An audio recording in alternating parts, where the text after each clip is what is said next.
before we move to the next point. Go quickly with me to Deuteronomy chapter 17, verses 14 through 20.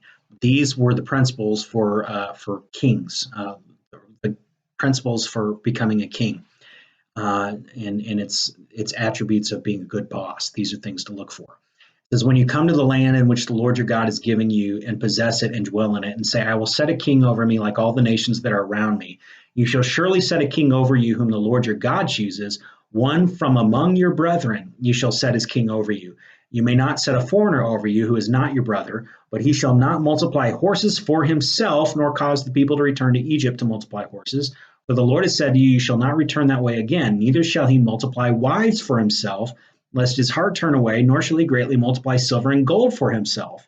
Also it shall be, when he sits on the throne of his kingdom, then he shall write for himself a copy of this law in a book from the one before the priests, the Levites, and it shall be with him, and he shall read it all the days of his life, that he may learn to fear the Lord his God, and be careful to observe all the words of his law and these statutes, that his heart may not be lifted above his brethren, that he may not turn aside from the commandment to the right hand or the left, that he may prolong his days in his kingdom, he and his children in the midst of Israel. Okay, so principles for a good king: faith and family first, as choose from among your brethren. They have to value someone, a believer who values family. These are attributes of good leadership, that they prioritize faith and family. And then it talks about some of the things that bring down good leaders. And it says, they need to not multiply horses. Why? Because this describes kind of a lust for power, which is, again, that's selfishly motivated. That's ambition for yourself. And that's not a good attribute as a leader. Then it says, and it warns that not someone who's going to cause the people to return to Egypt. This is, again, is someone who's a compromiser for selfish gain. That's a bad example. It's going to cause other people to compromise. So they can't be a compromiser. They can't multiply wives. In other words, not a stumbling block is that they're lusty. Multiply wives for himself. You see this phrase "for himself" tied to bad leadership throughout this passage. Multiply silver and gold. This is lust for money for himself.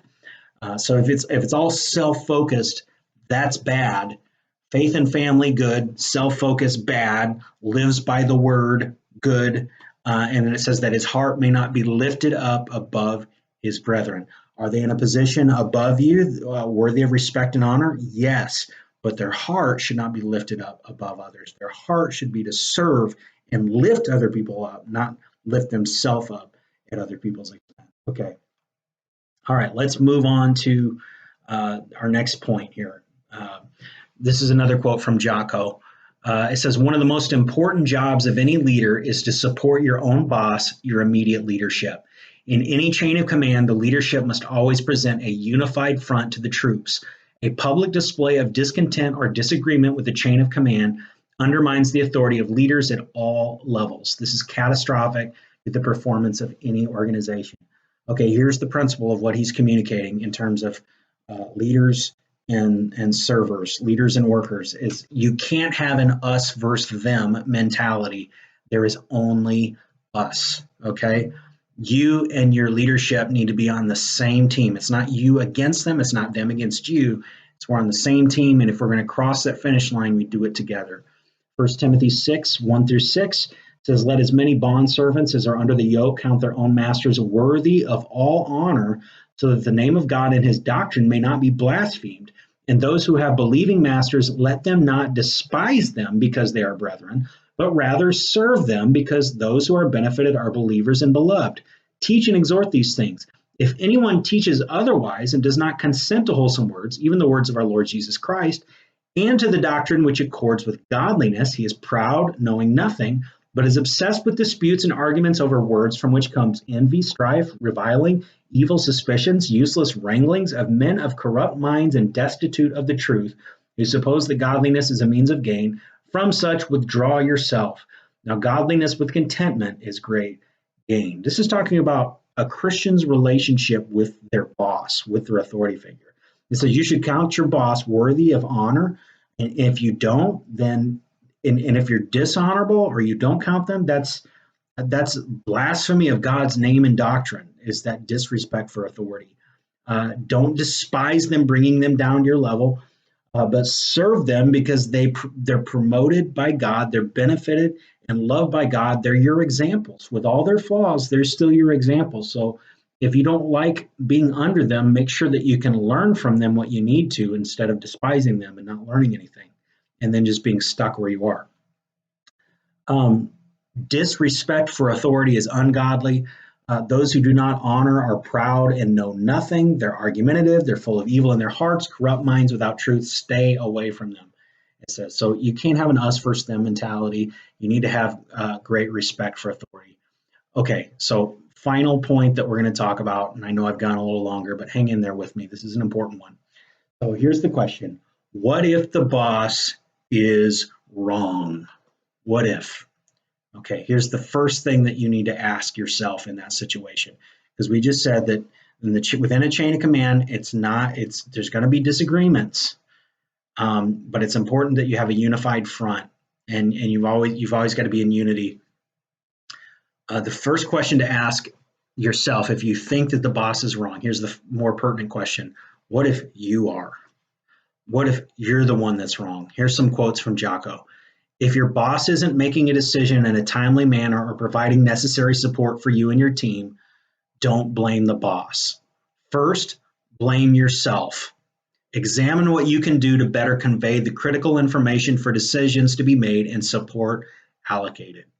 Wow, that's really healthy, solid advice. Before you're ready to blame the boss, blame yourself, take inventory. Okay, maybe I needed to communicate better with the boss, and maybe the boss didn't do what I wanted because I didn't communicate what I needed to communicate.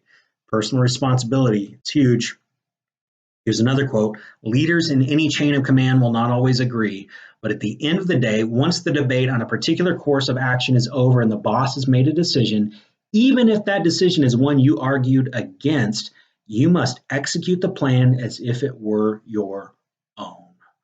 That is profoundly wise, and I'll tell you why. Because your boss has a responsibility to be the final say. There has to be somebody that has that final say. And they aren't acting from your perspective. If you're busy with what you're doing, they're busy with what they're doing. They might see something that you don't see. You might think the boss is wrong, but the question is, what if you're wrong? So the point is, because everybody wants the team to win, and that means you got to let your boss do your job, do his job rather, her job rather, while you do your job. And what that means is you may not like the plan, but you're going to do your best to make that plan succeed, even if you don't like the plan, because you're interested in the team winning, not your opinion winning. It's more important that everybody wins. So we're not going to read it because I've already gone long, but I will mention the parable of the laborers in the vineyard, and Matthew 20 verses 1 through 16 illustrates that God does not like when people unionize against their boss and to say, that's not fair. We don't like that. That's not scriptural. That's not godly. It says it's out of line. And so anyway, it shows that the reason that they did that in the parable is that they had covetous hearts. And even though they thought they had a good cause, the issue was that they had wicked hearts. And so it kind of goes against that workers versus the ruling class mentality that's really a destructive, poisonous mindset. We're all in this together. We're all part of the human race. We got to work together. Okay. We each have our jobs. Look at 1 Corinthians 4, verses 1 through 5. It says, let a man so consider us as servants of Christ and stewards of the mysteries of God. Moreover, it is required in stewards that one be found faithful. But with me, it is a very small thing that I should be judged by you or by a human court. In fact, I do not even judge myself, for I know of nothing against myself, yet I am not justified by this, but he who judges me is the Lord.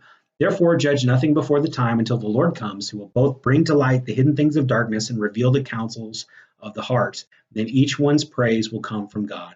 So what he's talking about is, if you're concerned, in this case, it's talking about spiritual leadership. Hey, he's saying, your criticism of me doesn't mean anything to me. It means very small things. What I want to make sure is know that God, who's my critic, that he's going to be pleased with me because he's the one that judges me. And so he's saying, so be careful that you don't judge anything before it's time. So there might be times where you think your leader's wrong. And so you need to be careful that you're not jump into judgment and hesitate. No, let's let this thing play out a little bit, because ultimately they're going to stand before God and be judged by God. So don't judge anything before it's time, and then time will tell, and God will make sure justice happens one way or the other. Okay, another example, 1 Timothy 5, verse 17 through 19. Let the elders who rule well be counted worthy of double honor, especially those who labor in the word and doctrine. Again, this is having to do with spiritual leadership. This, for the scripture says, you shall not muzzle an ox while it treads out the grain, and the laborer is worthy of his wages. Do not receive an accusation against an elder except from two or three witnesses. So this describes an attitude that's preferential and honorable to spiritual leadership. And if you've got people that are murmuring against spiritual leadership, and says don't receive an accusation except by two or three witnesses. In other words, two or three people of proven reputation. Don't bandwagon with gossipers against authority figures, but always believe the best about them and be honorable towards them as worthy of double honor. That's the attitude. And it says in James 3:1, my brethren, let not many of you become teachers, knowing that we shall receive a stricter judgment. So if you feel a leader is bad, the first question, or if you feel your leader is wrong, the first question to ask yourself is, well, what if I'm wrong? Because I might be. That's the humble way to look at it. And you say, okay, Pastor Chase, but what if they really are bad? Well, here's your examples as we wrap up. How did David act under Saul? Saul was a bad leader, but David acted honorably, and eventually God dealt with Saul, and David got promoted. What about there were times when David was not a good leader himself? Did you know that David was a pretty poor father figure? He made a lot of mistakes, and Absalom, his son, had legitimate beef with David. Well, it didn't turn out well with Absalom because Absalom didn't act right under David. Even though David was a flawed leader, Absalom was judged for his rebellion with severity. He died. How about Eli? There's a time that, remember Samuel, the little boy who became the great prophet? Eli, he was tutored under Eli. Eli was a bad judge. He had some he was used by God. He did some good things, but he had terrible sons that he didn't rebuke, and there was kind of a mess. And Eli had some significant failures in his life. Well, Samuel was honorable to Eli until eventually God raised up Samuel, and Eli was dealt with by God. Jeremiah, there's a time the prophet Jeremiah, he counseled all these kings that were wicked, and God removed those kings, and judgment happened in the nation, but God protected Jeremiah through it all.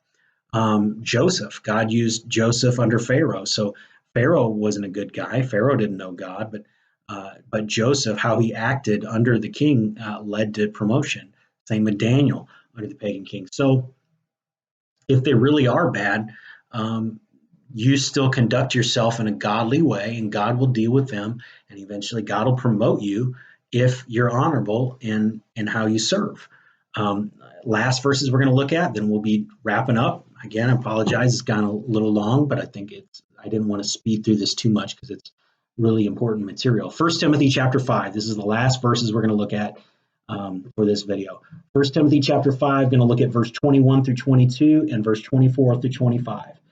1 Timothy 5, verse 21, I charge you before God and the Lord Jesus Christ and the elect angels that you observe these things without prejudice, doing nothing with partiality.